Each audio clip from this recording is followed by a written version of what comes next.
Protiviti's The Modern CIO video series brings the evolving challenges and opportunities facing CIOs into focus.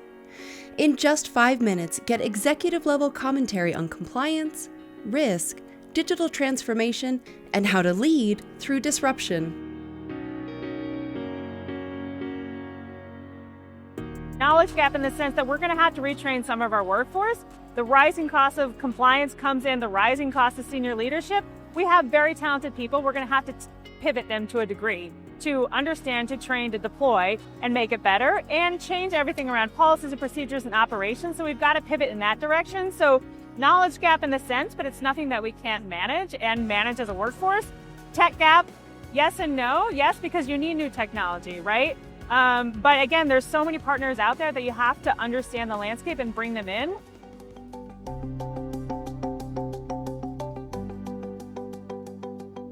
I'm out of London, so I've listened to a lot of UK and European regulators over the last several months. I think what I'm hearing is there's two approaches to supervision, right? So there's high-risk supervision and there's low-risk supervision. Great, I understand those approaches. I think what keeps me up at night as like a risk practitioner is the low-risk part of supervision.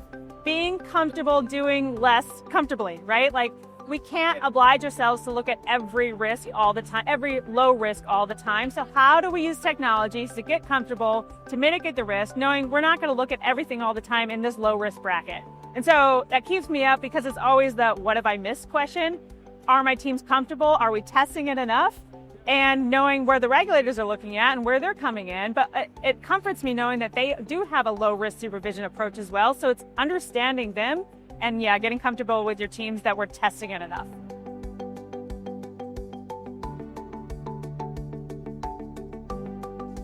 So the best teams are getting ahead of the risk in a couple different ways. I think it's building robust testing programs ahead of these risks and bringing your tech partners along the journey, your first, second, and third lines of defense along the journey so that you're all doing this in concert together. And I think making sure your testing programs, pre-implementation, implementation, post-implementation programs are robust enough. And then post-go live or with whatever AI tool you're using, it's how are your QC and QA programs working together? And then there's internal audit, certainly. But how are you all working from the same script so that you're testing the same things and there's no conflicting results?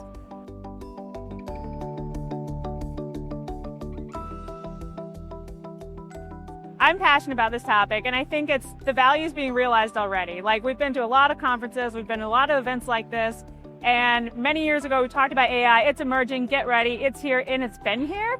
Again, in the compliance space, there are so many good use cases. I mean, we talk about SAR filing and SAR narrative and just, doing some of the auto generation of language, essentially. I think that's not easy to deploy, but that's an elementary use case to deploy, right? So if I'm an institution that wants to embark on this journey, that's just a natural place to start.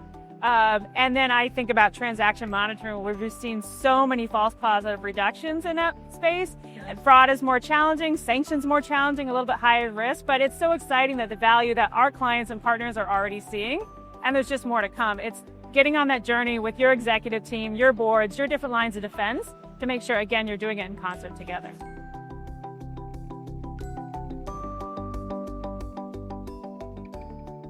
I think lessons from clients deploying AI well. We've talked about challenges in the industry around data, junk in, junk out. I think we know that there's got to be robust data harmonization use cases around training your models, using them, deploying them.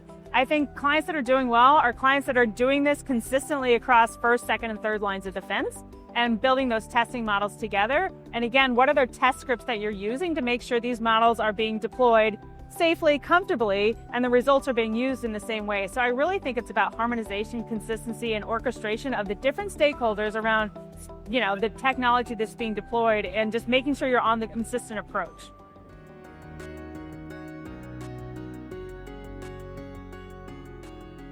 A lot of questions in the industry right now, compliance looking at this from what is my ROI? How am I going to prove this use case? I think the advice I give to compliance is pick one, pick two, start to pilot, study up, train your teams, bring them along with you, and just build that use case so you can demonstrate the ROI in compliance today, because it'll apply also to operations and risk. Again, areas of the business that aren't always crystal clear on what is my return on investment, so helping pull together that business case so then you can deploy more at scale.